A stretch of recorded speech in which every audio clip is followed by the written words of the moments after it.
Hey lovelies, it's Kate. Welcome back to another video. I decided to build a quite compact flower cottage on a 50 by 40 lot in Del Sol Valley. The build itself isn't that big. There are 4 bedrooms and 2 bathrooms, so it's not some type of mega mansion this time around.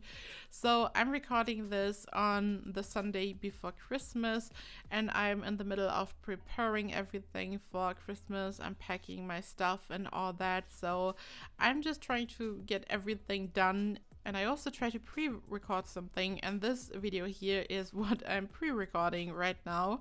So when this video is out, it's already Christmas, or Christmas is already over. I'm not even sure when I'm going to upload this, but I'm really ready for Christmas at this point, and I decided to build something that's a bit more compact for you guys.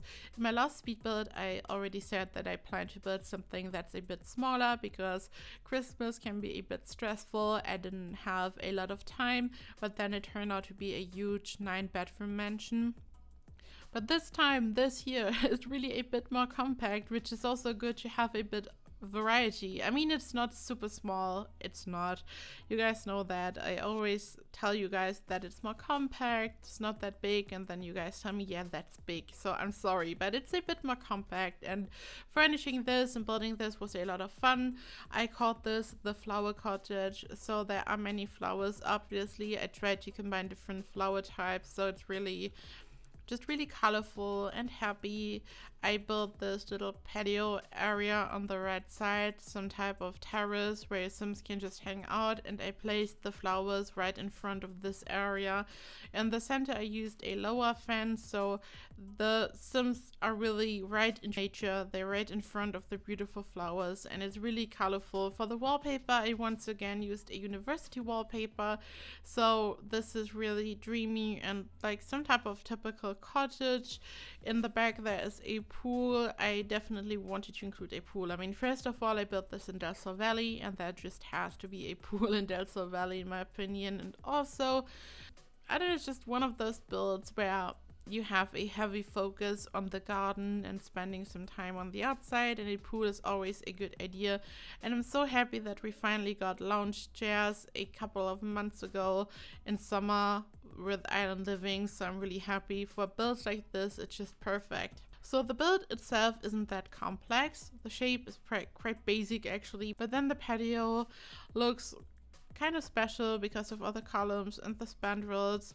As you saw in the beginning, I'm going to add some trellis later in the back, so there are lots of small details that make this cottage very dreamy, very inviting. So yeah, new drinking game. Every time I say dreamy or flower, some of you comment these things like drinking game, drink something whenever Kate says, I don't know, cozy or something. And for this build, I think flower is the correct word. So this is going to be the last build of this year for me. I'm going to end 2019 with this beautiful flower cottage, which is kind of ironic because I always have this heavy focus on huge mansions, but this is also a super cute build, and I cannot wait what's going to happen next year in 2020. As I've said this before, I'm so grateful for all of your support, and I cannot wait to just build more stuff for you guys and to create more videos. And also thank you to anyone who supports me in the gallery and on Twitter and just anywhere, Instagram, I don't know, just thank you for all of your support. So I'm going to be back next year. I mean, maybe I'm going to squeeze in a build on December 28th or 29. I'm not sure, maybe, but if not, then I'm going to be back on January 2nd, so next year. So there's like a 1-week break between Christmas and me returning. I don't really like to take breaks on YouTube unless I'm forced to, and a week is like not long. A week is just nothing, but on YouTube it is kind of long, ironically. I have taken a couple of breaks this year when we had the super crazy heat wave, and then at some point I was sick, so I don't know, just think Christmas and spending time with your family and just focusing on each other and all that, and just the end of the year and New Year's. This is just so important to me, and I really like to take it slower and to just relax. So this is the last video, probably. At least it's very likely. I mean, maybe there's going to be another one, but I will be fully back next year. This sounds like as if I will be gone for months. I will be back next year, but no, it will be a 1-week break at the longest, and then I will be fully back with some huge mention and maybe a couple of tutorials. We didn't have a lot of tutorials recently, and I'm just super excited to see what's going to happen, what you guys are going to request, and just where this fantastic journey leads to. I just wanted to warn you in case you are wondering why I will be a bit more silent during this 1 week. And also, I'm super behind on comments still, and I'm very sorry. I read all your comments. I always give hearts. I reply to most comments, and I think that's very important, and I always love your feedback, your input, and I love to read from you guys and to interact with you. But recently I've been super stressed. There has been so much going on because of Christmas, nothing bad or something, just the regular Christmas madness really, and I'm super behind on comments, and I feel so guilty about that. But I will catch up with all your comments, and I will heart them and reply to them. So I'm really sorry that I was just a little bit less active. Actually, I wasn't. I have been building so much, and I've been really hustling during the last weeks to make up for that little Christmas break and all that. But then at the same time, I just didn't have the time to really respond to our comments because so much has been happening. Your support has been just insane during the last weeks. So many comments. So I really appreciate that, and don't worry, I haven't forgotten you, and I will definitely reply to all your comments. Let me know in the comments down below, talking about comments, what are your plans for New Year's Eve. I have asked you guys about your Christmas traditions or general holiday traditions, and now I would like to hear, how are you spending New Year's Eve? Does it matter to you? Is it important to you? Do you have any New Year's resolutions, or do you think that's silly? I'm really excited to hear about you guys, what you think about that. I will be spending New Year's with my boyfriend and my kitty cat, and she's afraid of the fireworks. Every year I build her a little fort made out of blankets so she can just hide, but it's not that bad. I know that some pets or animals in general are really horribly terrified, but she's generally super skittish, so she is afraid, but it's not dangerous or something. I mean, some pets go into full-on panic mode, and it's really dangerous almost, but not for her. She's just a bit scared, and then I calm her down. And yeah, I cannot wait for New Year's Eve. Actually, I don't know, I really love Christmas, and I'm always sad when it's over, spending time with your family and all that, but at the same time it's also very stressful, and I feel like the older you get, the worse it gets. I mean, like when you are a kid, for example, you just chill at home and your parents get all that stuff done, and then when you get older, just things get more serious and more stuff to do. I don't know. However, I'm just happy when it's New Year's Eve. I will be sad that Christmas is over, but then also all the madness and the stress is over, and I really love this holiday. I really love New Year's Eve, so I cannot wait for that day. And guess what? I will also finally shut up about Christmas and being stressed by Christmas. So I don't know, I always like to keep it positive, but this year I just have to vent and complain, but at the same time I'm really happy. So here we have the interior. The interior is super warm and cozy, and I've used many objects of Parenthood and Laundry Day. These counters are from Parenthood, and so are the cabinets, and then I used a lot of decorations from Laundry Day. At first I just built this kitchen. I knew that I wanted to have a really warm and cozy interior, so it matches the exterior. I mean, with all these flowers, it's so dreamy and beautiful, like, I don't know, just something out of a fairy tale almost. So I really wanted the exterior to be just as inviting and happy, and I don't know, just like some type of grandma cottage maybe even. So then I started to work on the kitchen, and then it just all came along. This is what I really like to do for an interior. I just decide on a theme, and then I start to build, and then I just add more stuff. And this kitchen now has a particular style that I didn't really plan on. Like, I just started to build, and now I have this kitchen, and from this point on I just match all the other rooms this kitchen basically. This is how I usually like to work on the interior. I mean, I have come a long way when it comes to the interior probably. This is probably one of the things that I improved most on this year. I have always enjoyed to work on the exterior, and I really like to work on the interior, but I feel like I've made a lot of progress here.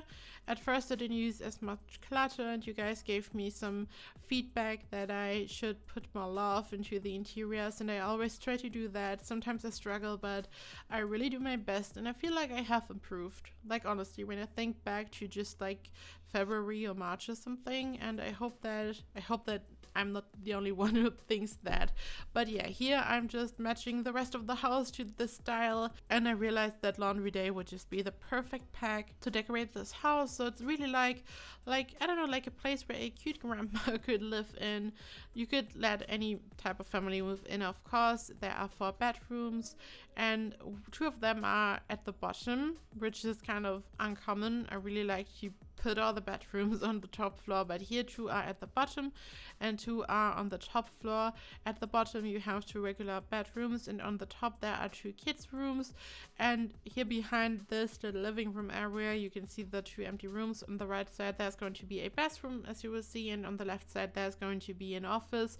So I mean, it is quite big, but it's not one of these mega mansions where you have like 4 living rooms. It's actually still quite compact, and I just added a lot of stuff, and there's a brown color swatch so everything matches, and I really like how it came along. It looks like a cute cozy cottage, but at the same time it's not modern. But I mean, sometimes, for example, the multi-level mansion was super dark, like some type of castle, and I don't think that this is a type of color scheme or interior that most people enjoy because it's so dark. But here, even though it looks kind of rustic and old, it's still very inviting and happy, and something that many people could hopefully enjoy, if that makes sense. So I feel like even though it is in the grandma theme, it's still really refreshing, and I think it's super beautiful. Also, as you guys know, we could vote on a stuff pack, and the arts and crafts stuff pack won, and now we can vote, or could vote. I've completely lost the overview during the last days for the artistic style, for the theme and all that, and one of them is some type of cute grandma style for a cute granny who's knitting and all that, which is super beautiful. So we got 3 themes in total. It's like do it yourself, the granny one, and then one that looks more industrial. And the very talented Samaki recreated these styles, and she was trying to recreate these styles using the stuff that we already got, and she was able to recreate all these styles, and she did an amazing job. Steph is just so talented, and it looks really beautiful. And I think after taking a look at her work, I realized that we already have so many cool things in laundry day for this kind of granny style, and in cats and dogs and all that we don't really need that style. I know that a lot of people are going to disagree with this, because we definitely need more stuff for elders, and this is exactly what this type of style is about. But I don't know, the style, like the armchair, for example, in that concept looks so similar to the one that we got at Cats and Dogs. I'm personally preferring the do-it-yourself one. It looks very refreshing and happy. I mean, I'm happy either way, honestly. Like, I voted for Happy Haunts and Arts and Crafts one, but I'm still happy. I just want new content, guys. I built without CC, so I'm always so excited about new content. So let's see what's going to happen. This year is one of the kids' rooms. There are 2 in total, and this house is, of course, is always fully furnished, and you can find it in the gallery. You can find all the information down below in the description box. But to be honest, I just realized that I might be uploading this after Christmas, so it might be possible that you guys will have to wait for a couple of days. I always upload my builds to the gallery as soon as I upload the video, but in this case you guys might have to wait a couple of days. These here are the trellis. At this point the whole interior is done. I just wanted to add more details to the back, because I think it looks beautiful when you look at all these flowers, but because the shape is so basic, and you guys know that I really like to go over the top, something was just missing for me, so I used this base game fence and this base game plant, and then I used a base game debug object to add these plants to the roof, some type of vines and just a couple of things. I also used a half wall in the shortest height, and then I added some shelves to this half wall. I like to do this sometimes. I figured this out a couple of builds ago and now I really like to use it. I think it's beautiful, just adds more detail, and for a quite basic build like this, it just adds a lot of stuff. Like, these are the little details that can make a build look very interesting, even though there isn't some crazy magic going on, terrain or just anything. And this is it, guys. Thank you so much for an amazing 2019. Thank you for your support. I wish you guys a very Merry Christmas to you and your loved ones. Happy holidays. I hope that you have a happy new year and that everything is just perfect for you guys. I love you so much, and I will see you next year. Bye bye.